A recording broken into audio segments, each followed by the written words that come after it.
ونؤمن به ونتوكل عليه ونعوذ بالله من شرور أنفسنا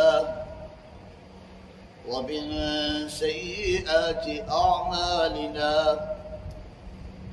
من يهده الله فلا مضل له ومن يضلله فلا هادي له ونشهد أن لا إله إلا الله وحده لا شريك له ونشهد أن سيدنا ومولانا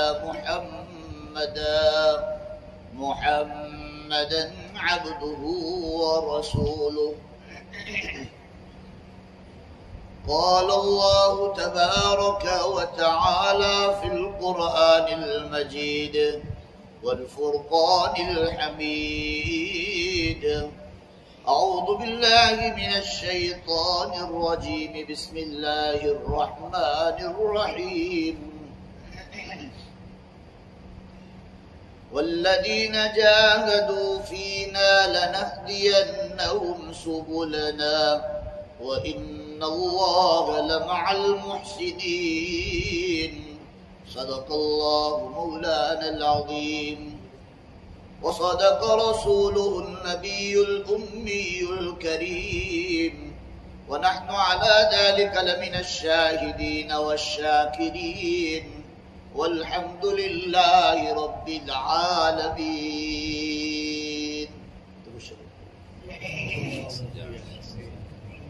اللهم صل كما صليت على إبراهيم وعلى آل إبراهيم إنك حميد مجيد. اللهم بارك على محمد وعلى آل محمد كما باركت على إبراهيم وعلى آل إبراهيم إنك حميد مجيد. معزز سامعین کرام، حاضرین مجلس، عزیز دوست اور بزرگوں، عزیز نوجوان، میرے بھائیوں، کل کی مجلس میں ہم نے حضرت عمر رضی اللہ تعالیٰ عنہ کی خلافت کے بارے میں سنا تھا، اور حضرت عمر رضی اللہ تعالیٰ عنہ نے 1036 شہر فتح کیے تھے، اور آپ نے 4000 مسجدیں بنوائی تھی اور 4000 بت خانوں کو توڑا تھا، اور اذان کا طریقہ آپ ہی کی رائے کے موافق مقرر ہوا، اور آپ ہی نے پولیس اور چوکیدار وغیرہ مقرر کیے، اور مقدموں کا فیصلہ کرنے کے لیے قاضی اور جج کو مقرر کیے، اور آپ ہی نے تراویح کی نماز باجماعت پڑھنا شروع کروایا۔ یہ تمام واقعات کو ہم نے کل کی مجلس میں سن لیا تھا۔ پھر حضرت عمر رضی اللہ تعالیٰ عنہ کی شہادت کا واقعہ 1 محرم سن ہجری 24 میں رسول اللہ صلی اللہ تعالی علیہ وسلم کی عمر شریف کے مطابق 63 سال کی ہوئی۔ فجر کی نماز پڑھا رہے تھے، ابو لؤلؤ نے، منافق نے آ کر 3 تلوار زہر آلود ماری۔ اللہ کے نبی صلی اللہ تعالی علیہ وسلم کے مصلی پر حضرت عمر بن خطاب رضی اللہ تعالیٰ عنہ شہید ہو گئے۔ یہ پورا واقعہ میں نے کل آپ کے سامنے بتلایا تھا۔ پھر عائشہ رضی اللہ تعالیٰ عنہ سے اجازت لینے کے لیے اپنے بیٹے کو بھیجا کہ عائشہ رضی اللہ تعالیٰ عنہ سے پوچھ کر آؤ کہ میں اللہ کے رسول صلی اللہ علیہ وسلم کی پہلو میں سونا چاہتا ہوں، آپ کی اجازت ہو تو مجھے اجازت دے دے۔ تو عائشہ رضی اللہ تعالیٰ عنہ نے کہا کہ عمر بن خطاب رضی اللہ تعالیٰ عنہ اللہ کے رسول صلی اللہ علیہ وسلم کے پہلو میں سونے کی اجازت چاہتے ہیں۔ یہ جگہ تو میرے لیے متعین کی تھی، لیکن عمر کی خواہش ہے تو میں ان کو اجازت دیتا ہوں۔ پھر اجازت دیتی ہوں، اور عمر بن خطاب رضی اللہ تعالیٰ عنہ شہید ہو گئے، انتقال کر گئے۔ انا للہ و انا الیہ راجعون۔ پھر عمر رضی اللہ تعالیٰ عنہ نے اپنے بیٹے کو کہا میرا جنازہ کو باہر رکھنا، اور عائشہ رضی اللہ تعالیٰ عنہ کو پوچھنا کہ اب میرے ابا جان کو اللہ کے رسول صلی اللہ علیہ وسلم کے پہلو میں سلائے۔ اس وقت جو حضرت عائشہ رضی اللہ تعالیٰ عنہ اجازت دے دے تو مجھے اللہ کے رسول صلی اللہ علیہ وسلم کے پہلو میں سلا دینا، ورنہ عام مسلمانوں کے قبرستان میں مجھے دفن کر دینا۔ اب آئیے حضرت عمر بن خطاب رضی اللہ تعالیٰ عنہ کا کفن اور دفن کی تیاری۔ حضرت عمر رضی اللہ تعالیٰ جب خلیفہ بنانے کی وصیت سے فارغ ہوئے، پہلے کن کو بلایا تھا؟ صحابہ کرام رضوان اللہ تعالی علیہ اجمعین کو جمع کیا تھا، جو بڑے بڑے صحابہ تھا۔ اس میں حضرت طلحہ موجود نہیں تھے، حضرت عبد الرحمن بن عوف، حضرت علی شیر خدا، حضرت عثمان غنی، اور حضرت سعد بن وقاص، اور حضرت زید بن عوام رضی اللہ تعالیٰ عنہ کو جمع کیا، یہ بڑے بڑے صحابہ، اور ان کو کہا کہ میرے بعد 3 دن کے اندر کسی کو خلیفہ مقرر کر لینا، اور میرے بعد میرا بیٹا خلیفہ نہیں بنے گا۔ یہ کل میں نے آپ کو سامنے سنا دیا تھا۔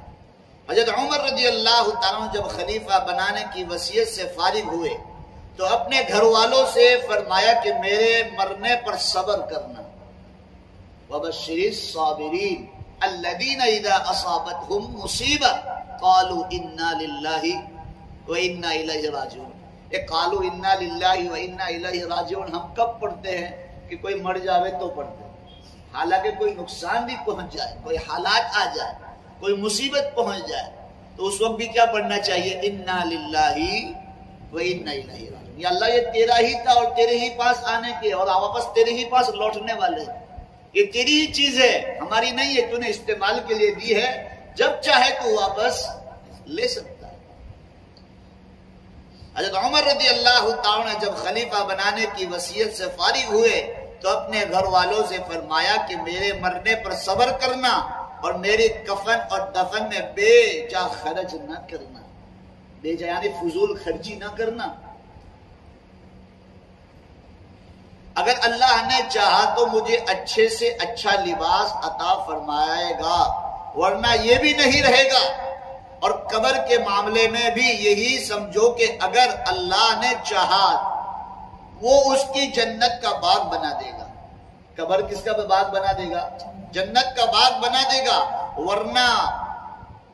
ورنہ وہ بھی تنگ ہو جائے گا۔ دیکھو عمر بن خطاب قبر سے کتنا ڈر گئے، اور اللہ کے نبی صلی اللہ تعالی علیہ وسلم نے قبر کے عذاب سے، قبر کے دبانے سے، قبر کے سانپ بچھوؤں سے اللہ کے رسول صلی اللہ علیہ وسلم نے امت کو بڑا ڈرایا۔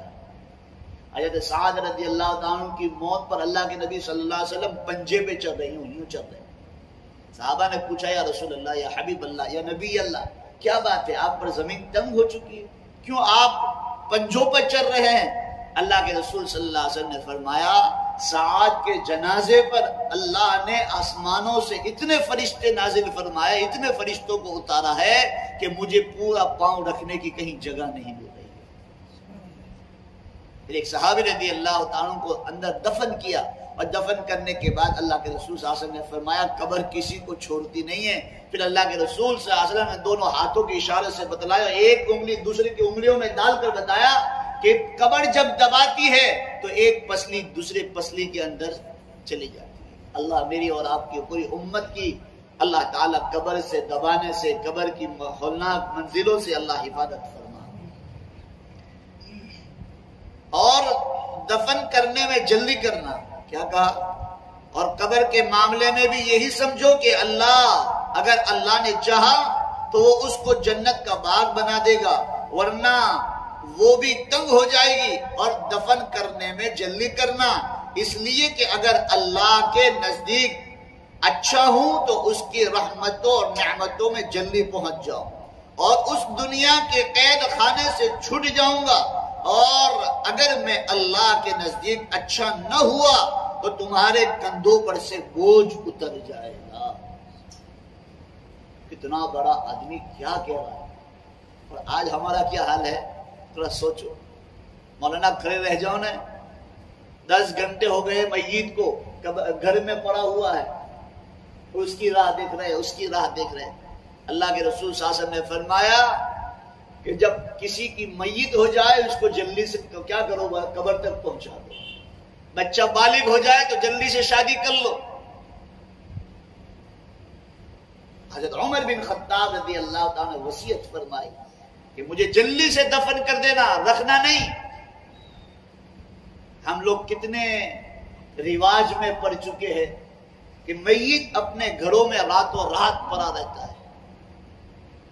اتنا شوق تھا تو کرونا میں رکھنا چاہیے نا۔ کرونا میں تو گھر بھی نہیں لاتے تھے، وہیں قبرستان تھے، وہیں ہاسپٹلوں سے سیدھا قبرستان بھیجا جاتا تھا میت کو۔ کیوں کہ نہیں مولوی صاحب کرونا والا میت ہے، اس کو گھر میں لائیں گے تو ہم کو بھی کرونا ہو جائے گا۔ اور حدیث صحیح میں جناب رسول اللہ صلی اللہ علیہ وسلم نے فرمایا کہ کسی کی موت پر اللہ تعالیٰ اس کے ساتھ ساتھ موت کے ساتھ اس کی بیماریاں بھی آسمانوں پر اٹھا لیتا ہے۔ اور ہمارا ایمان اتنا کمزور کہ اس کے مرنے کے بعد اس کی باڈی کو سینیٹائزر کرتے، اس کے جنازے کو سینیٹائزر کرتے، اس کے غسل کرنے والے کو سینیٹائزر کرتے تھے، اور وہاں جانے والے کو سینیٹائزر کرتے تھے۔ ارے نادانو، جب اللہ تعالیٰ جس بندے کو موت دے رہا ہے اس بندے کے ساتھ ساتھ تمام بیماریاں بھی آسمانوں پر اٹھائی جاتی ہیں۔ اور آج ہم لوگ کیا کر رہے ہیں؟ ایسے لگتا ہے کہ ہم مرنے ہی نہیں والے، اس طرح زندگی گزارتے ہیں کہ ہم قبر کی گود میں جانے ہی نہیں والے، ہمیں موت کا جھٹکا کھانا ہی نہیں، اس طرح زندگی گزارتے ہیں۔ ہم لوگ تو اتنے ڈرے ہیں موت سے، اتنے ڈرے ہیں کہ جو میت کا گودرا جب مسجد میں آتا ہے نا اس کے اوپر سونے کے لیے بھی تیار نہیں ہوتا کہ نہیں مول صاحب تو میت تو گودرو ہے یہاں پر ہوں تو ہمارے بھی فرشتوں لے جائے۔ جماعت والوں کو نہیں لے جاتے؟ جماعت والے کس پہ سوتا ہے بولو بھائی؟ اس پہ تو سوتے۔ ہم لوگ بیانوں میں دور دور جاتے ہیں، مسجد میں سلاتے تو کون سے گھر سے گتا لاتے وہ لوگ؟ نہیں، وہی میت والے گودرے ہوتے اس پر ہی سوتے ہم لوگ۔ ہمیں تو موت نہیں کھا گئی۔ ارے موت کا وقت طے ہے، ہر وقت ہر گھڑی طے ہے۔ زمین کے ٹکڑے کو پتا ہے، میں نے حدیث میں بتلایا تھا کہ زمین کے ٹکڑے کو پتا ہے کہ میرے اندر کون آنے والا ہے، لیکن بندے کو پتا نہیں کہ میں کس زمین کے ٹکڑے میں جاؤں گا۔ اللہ تعالیٰ نے طے کر دیا ہے کہاں موت آئے گی، کس وقت آئے گی، کہاں آئے گی اور کہاں دفن ہوگا، کسی کو پتا نہیں۔ ان اللہ عنده علم الساعة وينزل الغيث ويعلم ما في الارحام وما تدري نفس ماذا تكسب غدا وما تدري نفس بأي ارض تموت۔ تمہاری موت کہاں آئے گی، کس وقت آئے گی، کس گھڑی آئے گی، کس حال میں آئے گی، یہ اللہ کو پتا ہے۔ ہم تو موت کے کپڑوں سے بھی ڈرتے ہیں۔ ابھی تو 3 دن نہیں ہوتے اور کباب خالی کر دیتے کہ نام ہوتا ہوئے کپڑا نو کام ہوچے آپ کرتے کہ نہیں کرتے؟ جس چادر کو اس میت کو سلایا جاتا تھا اس چادر سے بھی ڈرتے تھے۔ مسجد میں موکلی دیو، مسجد میں موکلی دیو، کیوں کہ بھائی اس پر میت سویا ہوا۔ اللہ جس کا بینک بیلنس ہے، جس کا مال و دولت ہے وہ بھی بھیج دو نا مسجد میں۔ اس کے بینک بیلنس ہے، کروڑ روپے ہے بینک میں، وہ بھی مسجد میں دے دو۔ کیوں واپرتے ہو اس کو؟ اس کا گھر بنایا ہوا ہے، اس کو کیوں استعمال کرتے ہو؟ مسجد میں وقف کر دو۔ موت سے اتنا خوف، وَلَنَبْلُوَنَّكُم مِّنَ الشَّيْءِ مِّنَ الْخَوْفِ وَالْجُوعِ وَنَقْصٍ مِّنَ الْأَمْوَالِ وَالْأَنفُسِ وَالثَّمَرَاتِ وَبَشِّرِ الصَّابِرِينَ الَّذِينَ إِذَا أَصَابَتْهُمْ مُصِيبَةٌ قَالُوا إِنَّا لِلَّهِ وَإِنَّا إِلَيْهِ رَاجِعُونَ۔ بولے یہ چیزیں ہمارے اندر ہے کہ نہیں؟ میت جس کو ہاتھ لگا دے، جس پر سلایا جائے، اس کو سب کو کیا کر دو بھائی؟ اللہ کے راستے میں دے دو۔ پیسہ، گھر، زمینیں نہیں، یہ اپنے لیے، دوسرا سب غریبوں کے لیے۔ اللہ ہمیں صحیح سمجھ عطا فرمائے۔ حضرت عمر رضی اللہ تعالیٰ عنہ نے فرمایا کہ میری موت کے بعد مجھے جلدی قبر میں سلا دینا، جلدی مجھے ٹھکانے پہنچا دینا۔ مسلمان بھائیوں سبق حاصل کرو، تم کفن اور دفن میں بہت دیر کرنے لگے ہو، بہت دیر کرنے لگے۔ میت کو تکلیف ہوتی ہے، میت اپنے ٹھکانے جانے پر تڑپتا ہے۔ جس طرح آدمی سفر میں ہوتا ہے، میں سمجھانے کے لیے کہتا ہوں، جس طرح آدمی سفر میں ہوتا ہے تو اس کی خواہش اور اس کی تمنا، ہر کوشش یہ ہوتی ہے جلدی سے میں گھر پہنچ جاؤں، جلدی سے سفر نپٹ جائے، جلدی سے سفر کٹ جائے اور میں کہاں جاؤں؟ میرے بیوی بچوں کے ساتھ، میرے گھر کے جب چلا جاؤں تو میں آرام کی نیند سو لوں گا۔ اسی طرح میت بھی یہ جیل خانے کے اندر سے، آپ نے طوطے کو دیکھا ہوگا جب پنجرے سے نکالا جاتا ہے تو آدمی، وہ طوطا بالکل خوش ہو جاتا ہے اور اڑنے کی کوشش کیا جاتا ہے، لیکن وہ مالک بھی اتنا ہوشیار ہوتا ہے کہ اس کے پر بولو بھائی۔ یہ شیطان بھی دنیا کے اندر ہمارے پروں کو کاٹتا ہے اور دنیا کی محبت کو بٹھاتا ہے، اور اللہ کی محبت سے مجھے اور آپ کو کیا کرتا ہے؟ دور رکھتا ہے۔ اور موت کا فرشتہ آتا ہے اور موت کو دیکھتا ہے، اس وقت کہتا ہے او ہو ہائی دنیا، ہائی دنیا، میں نے تیرے پیچھے پوری زندگی بگاڑ دی، آج تو میرے ساتھ دینے والا نہیں ہے۔ مالک وہ طوطے کا پر کاٹتا ہے، پر کاٹنے کے بعد طوطا اڑنا چاہتا ہے کہ اب میں اس جیل سے نکلا ہوں، اب اڑ کر چلا جاؤں، لیکن وہ مجبور ہے کہ بولو بھائی اس کے پر کاٹے ہوئے ہیں۔ اب موت کا فرشتہ آ چکا ہے، اب وہ کہتا ہے کہ کاش میں دنیا میں یہ کر لیتا، دنیا میں یہ کر لیتا، میں یہ کرتا، لیکن بولو بھائی دنیا میں فرشتوں کے نے کہہ دیا کہ اب جو بھی کچھ کرے، جو بھی افسوس کرے بیکار ہے، جو ٹائم تھا تیرے ہاتھوں سے نکل چکا۔ تو عزیزو میرے پیارو، مسلمان اس چیز میں بڑی غفلت کرتے ہیں۔ وہ اپنی جگہ جانے کے لیے میت تڑپتا ہے، وہ فرشتوں کو دیکھتا ہے، جنت کو دیکھتا ہے، اللہ کا دیدار کرتا ہے۔ اس لیے تو قرآن میں بھی ہمیشہ بار بار یہ آیت پڑھتا ہوں، یا ایتھا النفس المطمئنہ، اے اطمینان والی روح، اے مسلمان کی روح، ارجعی الی ربک، تیرے رب کے پاس چلی جا، تیرا اللہ تجھ سے راضی اور تو اللہ سے راضی۔ بار بار یہ آیت کو پڑھتا ہوں، تمہیں شاید منہ پہ بھی ہو گئی ہوگی ترجمے کے ساتھ۔ مسلمان بھائیو، سبق حاصل کرو، تم کفن اور دفن میں بہت دیر کرنے لگے ہو۔ آپ نے ہر طرح کی نصیحت فرمائی لیکن زخموں کی وجہ سے قوت نہ ہوئی، اور تیسری روز جنت الفردوس سیدھے داخل ہو گئے، یعنی انتقال ہو گیا۔ انا للہ و انا الیہ راجعون۔ حضرت عبداللہ بن عباس رضی اللہ تعالیٰ فرماتے ہیں جب آپ کو غسل کے تختے پر لٹایا گیا تو حضرت علی مرتضیٰ رضی اللہ تعالیٰ رو پڑے اور کہنے لگے، جو میں نے حدیث عمر بن خطاب رضی اللہ تعالیٰ کی فضیلت میں پہلے میں نے سنائی تھی، وہ حدیث یہاں آ رہی ہے۔ امیر المؤمنین، اللہ کی رحمتیں برسے، مجھے یقین ہے کہ اللہ ملا دے گا آپ کو اپنے دونوں محبوبوں کے ساتھ۔ دونوں محبوب کون تھے وہ لوگ؟ اللہ کے نبی اور ابو بکر صلی اللہ علیہ وسلم، ابو بکر صدیق رضی اللہ تعالیٰ۔ میں نے اللہ کے رسول صلی اللہ علیہ وسلم سے سنا ہے، وہ سنا تھا، فرماتے تھے میں ابو بکر اور عمر ایک جگہ ہوں گے، میں ابو بکر ایک جگہ ہوں گے، میں اور ابو بکر گئے، میں اور ابو بکر کھڑے رہے۔ کہا تھا کہ نہیں کہا؟ اسی طرح بار بار کہا تھا، اے امیر المؤمنین، آپ پر اللہ کی رحمت نازل ہو، بے شک اللہ کے رسول کے بعد آپ مجھ کو بہت محبوب تھے۔ حضرت علی فرماتے کہ اللہ کے رسول کے بعد مجھے سب سے محبوب کون تھے؟ حضرت عمر بہت محبوب تھے۔ آپ کے جنازے کی نماز حضرت مصعب رومی نے پڑھائی، حضرت مصعب رومی نے پڑھائی۔ نماز کے بعد حضرت عائشہ صدیقہ رضی اللہ تعالیٰ عنہ سے دفن کے بارے میں پھر اجازت لی گئی، اور حضرت علی اور حضرت عثمان اور حضرت عبد الرحمن بن عوف اور حضرت عبداللہ بن عمر نے حضرت ابو بکر صدیق کے برابر میں آپ کو قبر میں اتارا۔ آپ کی وفات سے تمام صحابہ اور سب مدینے اور مکے والے بہت بے چین ہوئے، سب چھوٹے بڑے بے قراری سے روتے تھے، اور سب کو ہر طرف اندھیرا اندھیرا نظر آتا تھا۔ کسی کا قریب کا انتقال ہو جائے تو اس کے آدمی کو کچھ سمجھ نہیں آتی، مول صاحب ہمارے چکر آوے، ہمارے آنکھ میں اندھیرا آوے، کہتے کہ نہیں کہتے؟ تو پورے مکے والے کو اور مدینے والے کو بولو کوئی چیز سمجھ میں آتی نہیں تھی۔ اندھیرا ہو گیا سارے جہاں میں، زمین پر بلکہ ساتوں آسمانوں میں۔ حضرت علی رضی اللہ تعالیٰ، حضرت فاطمہ رضی اللہ تعالیٰ عنہ فرماتی تھی کہ حضرت عمر فاروق دین کے بڑے مضبوط قلعے تھے جس میں مسلمان بڑے آرام کی زندگی بسر کرتے رہے۔ آؤ افسوس، آہ افسوس، آپ کی موت سے ایسی مضبوط قلعے میں فرق پڑ گیا۔ واقعی آپ کے وفات کے بعد ایسے ہی ہوا کہ مسلمان کا کوئی گھر ایسا نہ رہا جس میں دین کا کوئی خلا نہ پڑا ہو۔ وہ اب اور خوف اور دبدبا باقی نہ رہا، اور جھگڑے فساد پھیل گیا۔ حضرت عبداللہ بن مسعود ایسی ہی راوی ہے کہ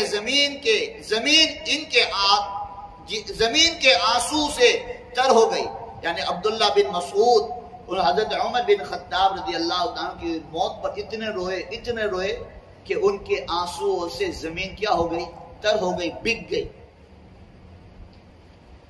کیسے نہ روئے ایسے سچے غمخوار اور خیر خواہ کو، جن کی وجہ سے مسلمانوں کو دین دنیا کی عزت اور دولت حاصل ہوئی۔ تمام اولاد رسول اور اہل مدینہ وغیرہ آپ کے خلافت میں مالدار ہو گئے تھے۔ سب کو کتنا وظیفہ دیتے تھے حضرت عمر بن خطاب، وہ آگے آ رہا ہے۔ عام مردوں اور عورتوں کو وظیفہ 300 درہم، کتنے؟ عام آدمی 300 درہم سے لے کر 12,000 درہم تک آپ نے مقرر کر دیا تھا۔ حضرت امام حسن اور امام حسین کو 5,000 درہم، ازواج مطہرہ کو 10,000 درہم، اور حضرت معائشہ رضی اللہ عنہ کو 12,000 درہم دیتے تھے ہر مہینے۔ اور آج مولویوں کا پگار کیا ہے سوچ لو، وہ درہم سونے کے سکے ہوتے تھے، اور ایک درہم کتنا، اور ادھر عوام کو 300 یا ہزاروں تک۔ حسن حسین کو 5,000 درہم ہر مہینے بیت المال سے ملتا تھا، کوئی زکات لینے والا نہیں تھا اس وقت۔ اس لیے قیامت کے دن بھی، قیامت سے پہلے بھی ایسا وقت آئے گا، تم کسی کو زکات دینے کے لیے جاؤ گے تو وہ خود کہے گا میرے پاس زکات پڑی ہے، تو خود لے جا۔ آج تو بیچارے ہمارے پاس مولانا لوگ آتے ہیں اور اعلان کرتے تو ہم اعلان سننے کے لیے بھی تیار نہیں ہیں، کھڑے ہو کر بھاگنے کی کوشش کرتے ہیں۔ یہ بے عزتی ہے ان کی۔ میں بار بار تمہیں کہتا ہوں کہ بھائی کوئی آدمی اعلان کر رہا ہے، کوئی آدمی آپ کو کچھ کہہ رہا ہے، اس کو دھیان سے سن لو۔ یہ کوئی بخاری پڑھانے والا ہوتا ہے، کوئی ترمذی پڑھانے والا ہوتا ہے، کوئی جلالین پڑھانے والا ہوتا ہے، کوئی بڑی بڑی کتابیں پڑھانے والا ہے، کوئی محتمیم ہوتا ہے، اور اس کی بات نہ سننے کے بجائے آپ کھڑے ہو کر چلے جاتے ہیں۔ یہ تو شکر ادا کرو کہ یہ بندے تم سے زکات لینے کے لیے بولو بھائی، دھوپ میں اور چلچلاتی گرمی میں تمہارے پاس آتے ہیں۔ ایک وقت آئے گا تمہاری زکات لینے والا بھی کوئی ہوگا نہیں، کوئی نہیں ہوگا۔ اللہ اکبر کبیرہ۔ کیوں نہ ہوا ایسی ذات پر بابرکت کا عقیدہ مضبوط کے اوروں کو اس قدر اپنے لیے دو جوڑوں کے لیے، دیکھو اتنا مال دیتے لوگوں کو، لیکن حضرت عمر رضی اللہ عنہ کے پوری زندگی 2 جوڑے رہے۔ کتنے جوڑے؟ 2 جوڑے کپڑے رہے۔ آپ کے پاس کتنے، میرے پاس کتنے، لوگ پوچھو تو آنکھیں پھٹ جائے۔ ایک گرمی کا جوڑا تھا اور ایک سردی کا جوڑا۔ عمر بن خطاب کے پاس وقت کا بادشاہ ہے، شیطان ان کو دیکھ کر گلی چھوڑ دیتا ہے۔ کتنے ہزار فتح کیے تھے شہر، 1036 شہر کا فتح کرنے والا بادشاہ، اس کے پاس کتنے جوڑی کپڑے ہیں؟ 2 جوڑی کپڑے، اور اس پر کتنے پیون لگے ہیں؟ 14 پیون لگے ہوئے۔ ہے کوئی بادشاہ ایسا؟ اور کیسا بادشاہ؟ خط لکھ دے دریا کو تو دریا بہنا شروع ہو جائے۔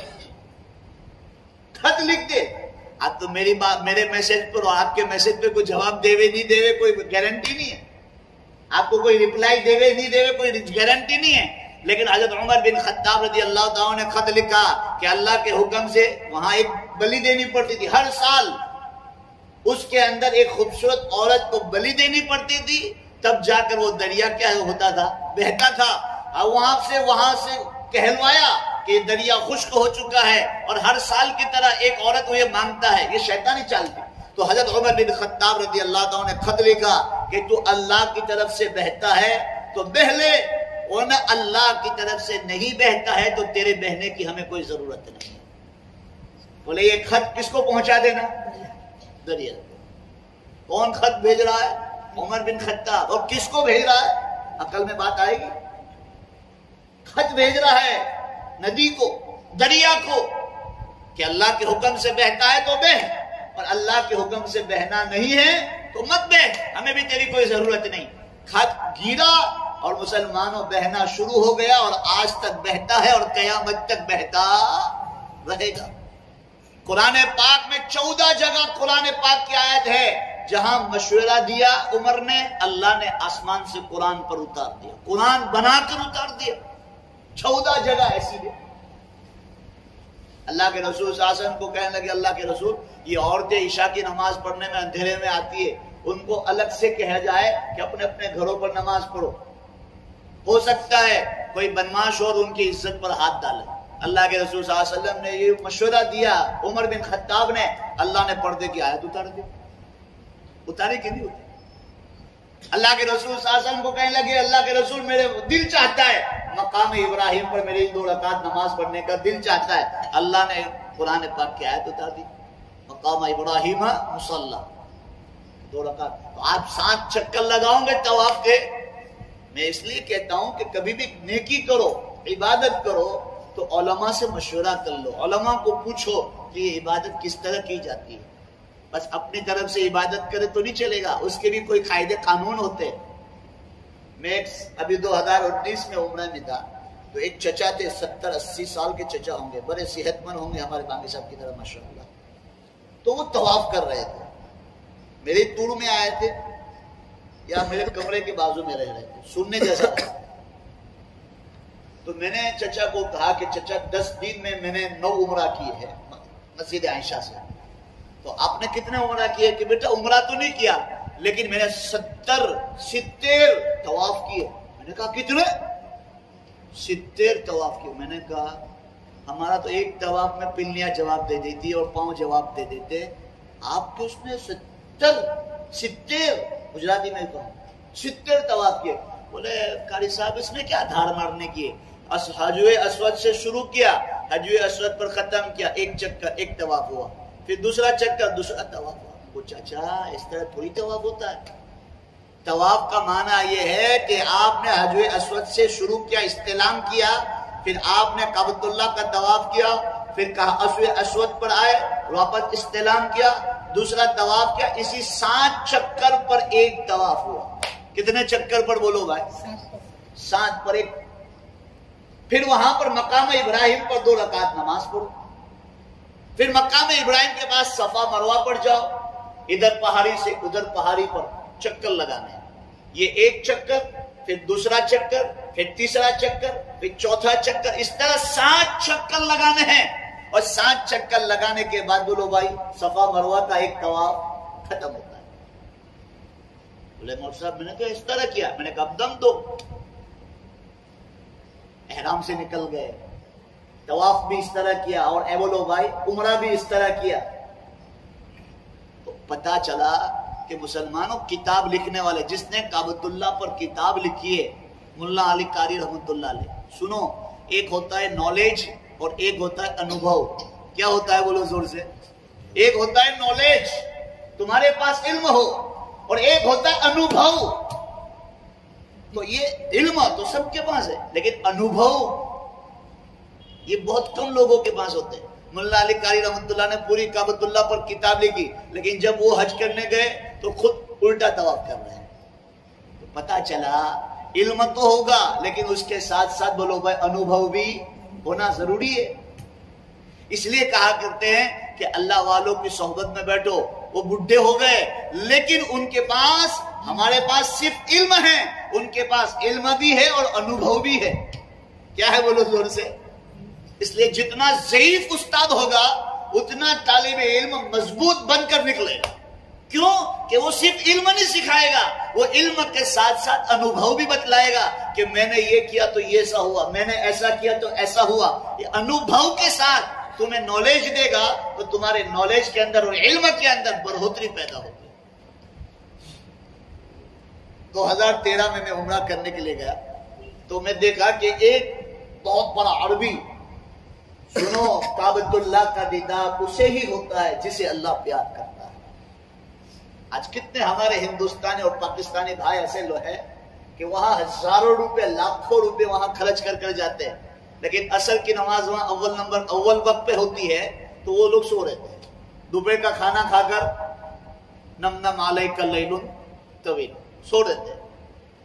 اور عصر اور مغرب کے درمیان بڑا فاصلہ ہوتا ہے، جیسے اپنے یہاں تو صرف 1.25 گھنٹے کا یا 1.5 گھنٹے کا فاصلہ ہوتا ہے، وہاں کا تقریباً 4 گھنٹے کا فاصلہ ہوتا ہے۔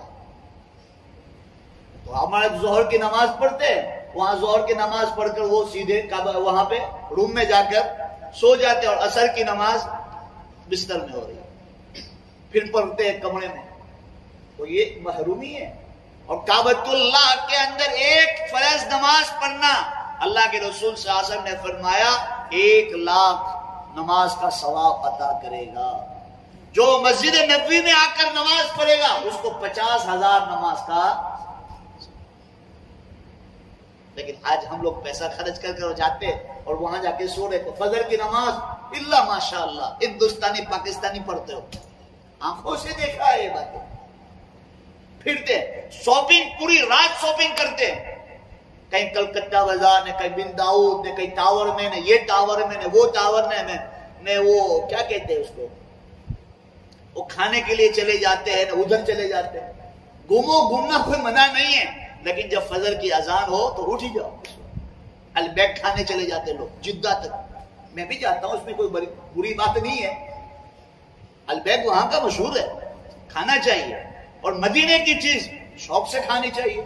اس لیے مدینے جا کر کسی چیز کی برائی بھی مت کرنا۔ یاد رکھنا، ایک اللہ والے تھے، انہوں نے کہا کہ مدینے کا دہی تو بہت کھٹا ہے۔ کیا کہا؟ مدینے کا دہی تو بہت کھٹا ہے۔ رات کو جناب رسول اللہ صلی اللہ علیہ وسلم خواب میں آئے کہ بھائی میرے شہر کا دہی کھٹا ہے تو اور جا کر کہیں پی لو، مدینے کا کیوں پی رہے ہو؟ وہاں جا کر کسی چیز کی برائی بھی نہ کرنا، وہاں جا کر کسی چیز کی عیب مت نکالنا، کیونکہ وہ دونوں حرمین شریفین ہیں۔ میں نے ایک عربی کو دیکھا، وہ حاجیوں کو ادھر سے ادھر، مسجد عائشہ، طائف، ادھر سے ادھر وہ لوگ چکر لگاتے، پیسہ کماتے ہو۔ تو جو راستے پر جو حاجی لوگ چلتے ہیں، عمرہ کرنے والے، حج کرنے والے جو آتے ہیں، وہ چلتے ہیں تو ان کو برا بھلا کہتا تھا۔ تو میں کچھ عربی جانتا تھا، مجھے پکے عربی تو نہیں آتی ہے، لیکن کچھ عربی جانتا تھا۔ تو میں نے کہا یا شیخ، یہ اللہ کے رسول صلی اللہ علیہ وسلم کے مہمان ہیں، آپ ان کو کیوں برا بھلا کہتے ہیں؟ بولے کیا کریں، یہ لوگ ادھر سے ادھر چلتے اور ہماری سپیڈ کو توڑ دیتے ہیں، ہمیں بار بار بریک لگانا پڑتا ہے۔ وہ کہنے لگا اس طرح۔ تو میں نے کہا کیا بات ہوئی، آپ کو اس سے زیادہ آپ کو پیسے بھی تو ملتے ہیں، یہ لوگ نہ آئے تو آپ کی روزی کیسے ملے گی؟ بولے ہاں یہ بات تو صحیح ہے۔ بولے آپ عربی جانتے ہیں؟ میں نے کہا آپ اجمی ہیں؟ بولے پاکستانی اور ہندوستانی تو گونگے ہوتے ہیں۔ کیا ہوتے ہیں؟ ہم کو عربی نہیں آتی، اس لیے ہم کو گونگا کہتے ہیں۔ اجمی کے معنی گونگا، یہ اجمی ہے، ان کو کیا عربی آتی ہوگی؟ میں نے کہا میں عالم ہوں، تھوڑا عربی آتا ہے، آپ جیسا عربی مجھے نہیں آتا۔ وہ اس نے میرے ساتھ دل لگایا اور شوق سے وہ باتیں کرنے لگا، کچھ انگلش میں اور کچھ عربی میں باتیں کرنے لگے۔ وہ آج کے عربی ہے، وہ آدھا انگلش بولتے اور آدھا عربی بولتے، پورا عربی نہیں بولتے وہ لوگ۔ وہ بولنے لگے تو میں نے اس کو پوچھا کہ آپ مصر سے آئے، کیا شام سے آئے، کیا آپ طائف سے آئے؟ کیونکہ وہاں سے لوگ آتے ہیں۔ وہاں کیوں؟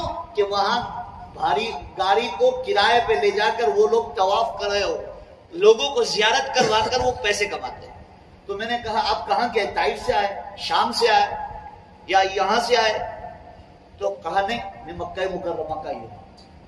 میں یہ کلیجے کو سنبھال کے بات سننا ہے آگے، کیا میں مکہ مکرمہ کا ہی ہوں؟ میں نے کہا تو آپ تو بڑے خوش نصیب ہیں کہ ہم تو 1000 روپے خرچ کر کعبۃ اللہ کا دیدار کرنے آتے ہیں، اور آپ کا جب دل چاہتا ہے آپ کعبۃ اللہ کا دیدار کر لیتے ہیں۔ بولے کہا قاری صاحب نہیں یا شیخ، لا لا لا لا، اس نے ایسا کہا نہیں، 9 سال ہو گئے کعبۃ اللہ میں رہ رہا ہے، 9 سال ہو گئے میں نے کعبۃ اللہ کا منہ بھی نہیں دیکھا ہے۔ کیا نہیں دیکھا ہے وہ لوگ ہے؟ تو آج میں اور آپ مسجد میں آ کر اللہ کے سامنے جھکتے ہیں تو یاد رکھو میں اور آپ نہیں آتے، کون لا رہا ہے؟ اللہ۔ لوگ مسجد کے قریب سے جاتے ہیں لیکن وہ لوگ بھائی اندر آتے بھی نہیں، کون نہیں آنے دیتا ہے؟ اللہ نے۔ کعبۃ اللہ کے پاس رہنے والا، حرم میں رہنے والا، اس نے 9 سال گزر گئے، کعبۃ اللہ کا چہرہ بھی نہیں دیکھا ہے۔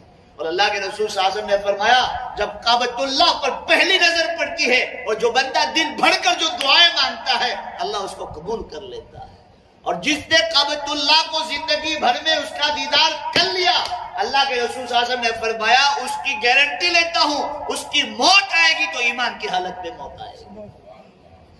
تو عزیزوں میرے پیارو، ہم گوا جاتے، ادھر جاتے، ادھر جاتے، کاش اللہ کے گھر کا دیدار بھی تو کر لیں کہ آپ کو جیتے جی اللہ کے رسول صلی اللہ علیہ وسلم نے سرٹیفکیٹ دے دیا کہ جس نے کعبۃ اللہ کا دیدار کیا اللہ اس کی موت دے گا تو کس پر دے گا؟ کلمہ طیبہ والی۔ تو عزیزوں میرے پیاروں، میں تو بات الگ کہہ رہا تھا لیکن وہاں نکل چکا آگے۔ حضرت علی کرم اللہ وجہ نے آپ کے درخواست قبول کی اور سن ہجری 13 میں اپنے صاحبزادے حضرت کلثوم کا نکاح امیر المؤمنین آپ پر اللہ کی رحمت نازل ہو۔ بے شک اللہ کے رسول صلی اللہ علیہ وسلم کے بعد آپ مجھ کو بہت محبوب تھے۔ آپ کے جنازے کی نماز حضرت مصعب رومی نے پڑھائی۔ نماز کے بعد حضرت عائشہ صدیقہ رضی اللہ تعالیٰ سے دفن کے بارے میں پھر اجازت لی گئی، اور حضرت علی اور حضرت عثمان، حضرت عبد الرحمن بن عوف اور حضرت عبداللہ بن عمر اور حضرت ابو بکر کے برابر میں آپ کو قبر میں اتار دیا۔ آپ کی وفات سے تمام صحابہ اور سب مدینے اور مکے والے بہت بے چین ہوئے، سب چھوٹے اور بڑے بے قرار سے روتے تھے اور سب کو ہر طرف اندھیرا ہی اندھیرا نظر آتا تھا۔ اندھیرا ہو گیا سارے جہاں میں، اندھیرا ہو گیا سارے جہاں میں، زمین پر بلکہ ساتوں آسمانوں میں۔ حضرت علی اور حضرت طلحہ فرماتے ہیں حضرت عمر فاروق دین کے بڑے مضبوط قلعے تھے جس میں مسلمان بڑے آرام کی زندگی بسر کرتے تھے۔ افسوس آپ کی موت سے اس مضبوط قلعے میں فرق پڑ گیا۔ واقعی آپ کی وفات کے بعد ایسا ہی ہوا، مسلمان کا کوئی گھر اور ایسا کوئی کچا اور پکا گھر ایسا نہیں تھا وہاں خلا نہ پڑا ہو، اور اب خوف اور دباؤ کی باتیں رہا، جگرا فساد مچنا شروع ہو گیا۔ حضرت عثمان کو شہید کر دیا گیا۔ پھر وہاں سے بولو بھائی، حضرت عثمان کے پیچھے لوگ لگے، وہ آگے کی مجلس میں آپ کو حضرت عثمان آ رہا ہے۔ حضرت عثمان غنی رضی اللہ تعالیٰ کی پوری سیرت میں آپ کو سناؤں گا، کیونکہ ہوا کسی ذات بابرکت کا قلعہ مضبوط ہے، اوروں کو اس قدر اور اپنے لیے 2 جوڑوں کی گرمی کا ایک سردی کا۔ میں نے بتایا کہ حضرت حسن حسین کو کتنا وظیفہ دیتے تھے، عائشہ کو کتنا وظیفہ دیتے تھے، دوسری ماؤں کو کتنا وظیفہ دیتے تھے، اور لیکن خود بادشاہ ہے، 2 جوڑے ہیں، ایک گرمی کا ہے اور ایک سردی کا، اس پر 14 پیون لگے ہوئے ہیں۔ اللہ اکبر۔ مسلمان ہونے سے پہلے، مسلمان ہونے کے بعد آپ کئی نکاح کیے۔ حضرت عمر بن خطاب رضی اللہ تعالیٰ نے کئی نکاح کیے۔ سنو کتنے نکاح کیے۔ پہلا نکاح حضرت زینب بن مظعون سے ہوا اور مسلمان ہو کر مکے میں آ کر وفات پا گئی۔ حضرت عبداللہ اور ایک بیٹی حضرت حفصہ انہی سے ہوئی ہے۔ حضرت حفصہ کون ہے؟ اللہ کے رسول صلی اللہ علیہ وسلم کی بیوی، ہماری ماں۔ کس سے ہے؟ زینب بنت مظعون، ان سے ہے۔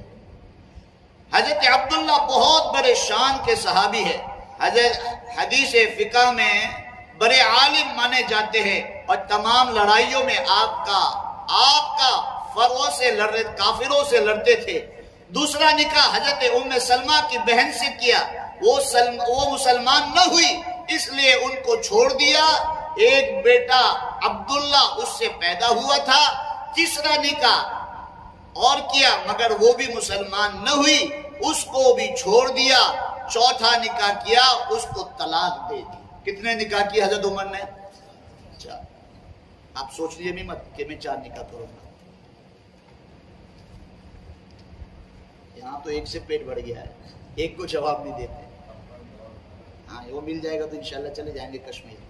آخر عمر میں خیال ہوا کہ خاندان نبوت سے رشتہ کر دے۔ کس سے رشتہ کرے؟ خاندان نبوت سے، اللہ کے رسول صلی اللہ علیہ وسلم کے خاندان میں میری شادی ہو جائے۔ آخری عمر میں اب تو بوڑھوں کو کوئی پوچھتا نہیں. دیکھو عمر نے آخری عمر میں شادی کی ہے, اب تو 30 سال میں کھکھڑ جاتے ہیں چائنا موبائل کی طرح, نائلون کی طرح. دیکھو یہ عمر بن خطاب نے آخری زمانے میں نکاح کیا, آخری عمر میں خیال ہوا کہ خاندان نبوت سے رشتہ کرے, دین اور دنیا کی برکتیں حاصل کرنے کے لیے, شہوت کے لیے نہیں, برکتیں حاصل کرنے کے لیے. تو حضرت علی شیر خدا سے عرض کی, آپ نے حکم, آپ کے کم عمر ہونے کا عذر کیا. پھر آپ نے فرمایا, امام دو جہاں, میں صرف سادات اولاد فاطمہ سے برکت حاصل کرنا چاہتا ہوں. پھر حضرت علی رضی اللہ تعالیٰ نے اب آپ کی درخواست قبول کی اور سن ہجری 13 میں اپنی صاحبزادی, کس کی صاحبزادی؟ حضرت علی کی, حضرت فاطمہ کی بیٹی. حضرت فاطمہ کے کتنے لڑکے تھے پوچھو؟ حسن اور حسین. ارے اور بھی تھے حضرت علی کے لڑکے, تو کیوں یاد نہیں؟ کتنی بیٹیاں تھی وہ یاد نہیں. وہ علی کے آپ تاریخ پڑھو گے تو آپ کو پتہ چلے گا. حضرت کلثوم کا نکاح آپ کے ساتھ کر دیا. کس کے ساتھ کیا؟ حضرت علی کی بیٹی حضرت کلثوم. اب کلثوم اللہ کے نبی کی بھی بیٹی ہے. کلثوم اور رقیہ جو حضرت عثمان کے نکاح میں دی, اس لیے حضرت عثمان کو ذو النورین کہا جاتا تھا کہ دو نور والے. کہ دو نور کس نے لیے؟ اللہ کے رسول صلی اللہ علیہ وسلم کے حضرت عثمان نے. 40,000 درہم مہر مقرر کیا. کتنا؟ 40,000 درہم. اور آج تو 5,000 درہم, 5,000 مہر دینے کے لیے بھی پھاپے پڑتے ہیں. علماء لکھتے ہیں کم از کم اس زمانے میں 10,000 مہر دی جائے شادی میں, اس سے کم نہیں چلے گا. اس سے کم بولو بھائی, نہیں چلے گا. اور شادی کے بعد وہ مہر کا تم پر کوئی حق نہیں ہے. وہ مہر کا پیسہ جو دبا کے وہ مار کے تم نے لے لیا, وہ تمہارے لیے حرام ہے. وہ جہاں چاہے استعمال کر سکتی ہے.